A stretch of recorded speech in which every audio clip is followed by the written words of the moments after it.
Hare Krishna, YouTube audience. I am back to discuss my thesis, and with me today is Aishvarya, a long-time devotee of Krishna, member of His Divine Grace A.C. Bhaktivedanta Swami Prabhupada's Hare Krishna movement. I also have with me behind the camera today Mr. X, and he's going to ask me some questions. We had just did video number 2, which was criticized severely because it wasn't answering the questions. So I'm opening up to my friends here. What is your complaint, Mr. X? I don't know what you're talking about. What does Al Gore have to do with Plato? Al Gore blames Plato's theory of the individual soul. Plato's theory of the individual soul says we are not what we appear to be. I am not the body. I am a tiny dot of consciousness, capable of knowing all knowledge by my relationship with a macrocosmic soul. So that's a major point, and I want to re-emphasize it. Plato's theory of the soul is that each of us is a tiny speck of consciousness, eternal consciousness that existed before the body, and through the process of reincarnation inhabited this body and will continue to go on to other bodies. And Al Gore says that theory, that the soul is separate, the self is separate from the body, makes us disrespect the material body we're in, and by extension, disrespect and undervalue, devalue the earth, which is also not spiritual according to Al Gore's interpretation of Plato's theory of the soul, which is not entirely correct. So where does Al Gore get this from? His readings of Plato, and I assume secondary sources and other people, theologians he's spoken with. He discusses it in his book. Many sources, but he has read Plato himself. And what? What do you have to say? Stop waving your hands and speak, man!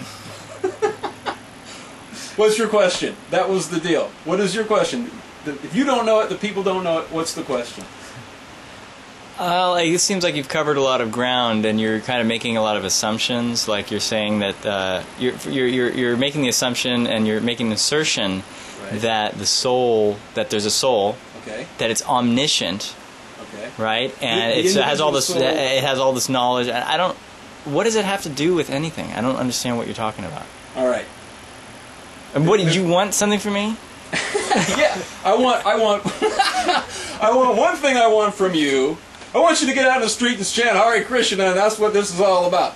But in the interim to that, we're using Plato as a mediary device. And what I want, at least one thing I want people to understand, is that Plato is not to blame for the disrespect the human species as a body is showing to the earth. I want that to be very clearly understood, that Plato is a hero of the soul and should be respected and revered as someone who gives us knowledge of who we are. And I think Plato should retract his attack on Plato. I mean, Al Gore should retract his case against Plato, although he has a good point, and it is complicated by the fact that Plato plays games in his dialogues, which he writes. His spiritual master Socrates, he portrays speaking philosophically as we're doing today, and there's literary tricks, which I'll get into, but I want to have some more questions. Wait a minute, you're saying that Gore is telling people to not believe in the soul, and therefore they're going to be good to the environment? No. And it's a good question because it helps to elaborate and unfold the whole situation here. He has an alternative to Plato's theory of the soul. Gore calls himself a Baptist Christian. He discusses his personal relationship with Jesus Christ. He believes in God. What his theory of God is, he uses the metaphor of a hologram. Now, I see your eyebrows rising, Mr. X, and I'm sure the viewers' eyebrows are also rising. And here's the metaphor of a hologram. It's based in quantum physics, and we can touch upon that as well. But let me just give it a first quick... Oh, that's just a motor scooter. I thought they were firing up the lawnmower. So, alright, here's the metaphor of a hologram. Holographic film. Every part of a holographic film contains the entire image on the whole film. If you were to break off a piece of a holographic film and shoot a laser beam through it, the entire 3D image that would appear through the whole film will still appear. It will be a little bit cloudy, a little bit fuzzy. The metaphor implies that all of the information of the whole, the pattern of existence of the whole, is located in its entirety in each minuscule part of existence. That's his theory of God.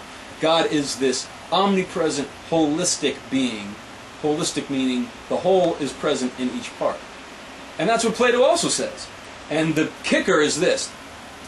Al Gore's ultimate antidote to Plato's theory of the soul is perceiving God, this holographic understanding of God, bright, shining as the sun with the mind's eye. Whereas Plato says the ultimate goal is to see the idea of the good. Let me just finish it. The spiritual sun from which all existence radiates with the eye of the soul. So they both prescribe the same antidote to injustice in society. Whereas Al Gore blames Plato, he seems to me derived his ultimate philosophy from Plato. So you're holding your head, you're feeling weary. I'm babbling and I don't make any sense. What's the problem? I don't understand what you're saying. You're talking about a holographic film. Is this something that actually exists, or is this an imaginary holographic film that has the characteristics that you're talking about? It's a metaphor. There's not actually a holographic film plate suspended in space. So why are you using the word holographic? Because there is something called a hologram, and there is something called a holographic film. Indeed there is. Indeed and is that a characteristic of a real holographic film? Yeah, well, the metaphor is this. That if you shine a laser through one frame of a holographic film, you see all the other frames? Amazing, isn't it? It's true. That is the nature of a holographic film. That's why Al Gore chose that as his metaphor. It's a wonderful technology. Are you sure about that? Yes. I'm sure Al Gore says it, and I'm sure David Baum... Okay, so where is the evidence that correlates that with reality? That idea. Okay, very good. Like, is there any evidence in nature that there is that displays that same effect? Indeed there is. And what is that? Realm, I'll approach that later. In the realm of quantum physics. Now, why is it important to talk about quantum physics when you talk about the soul? I'll tell you why. Because according to Plato's theory, the material world is a reflection of the spiritual world. If you break that down to first principles, and his spiritual sun is reflected in the material sun, then the quantum physics of the photons radiating from the spiritual sun, which give life to our earth, should reflect the metaphysics of the souls radiating from the spiritual sun. And they do. This is what the men who discovered quantum physics repeatedly pointed to Plato and the Vedic philosophers as having known this basic... I think you got to stick with one point, because it just sounds like a bunch of mumbo-jumbo. Well, that's because it's the first time you might have heard it. It will begin to make more sense as you hear it more and more often.